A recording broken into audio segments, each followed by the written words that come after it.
මේ මම දැන් අරගෙන තියෙන භාග සංඛ්‍යා දෙක සමානයි. භාග සංඛ්‍යා දෙකක් සමානයි නම් ඒ එක භාග සංඛ්‍යාවක් අනෙක් භාග සංඛ්‍යාවට තුල්‍ය වෙනවා. ඒ භාග සංඛ්‍යාව කියනවා තුල්‍ය භාග කියලා. අපි තව ඒ වගේ එකක් ගමු. දැන් මෙතන 10න් 5 දෙකෙන් එකට තුල්‍යයි. මේ භාග සංඛ්‍යා තුන තුල්‍ය භාග.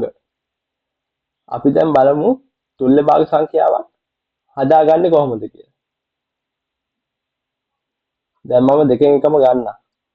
දෙකෙන් එක අරගෙන එකම සංඛ්‍යාවකින් ලවයත් හරයත් ගුණ කරන්න පුළුවන්. අපි දෙකම දෙකෙන් ගුණ කරමු.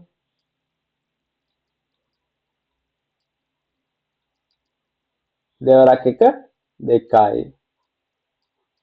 දෙවරක් දෙක හතරයි.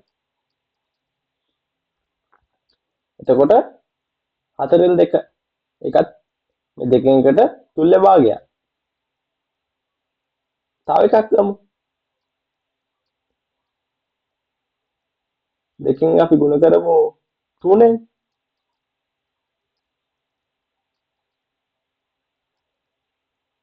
උත්තරය එනවා 3 වරක් එක 3යි. 3 වරක් 2 6ක් වෙනවා. 6න් 3ත් දෙකෙන් එකට තුල්‍ය භාගයක්.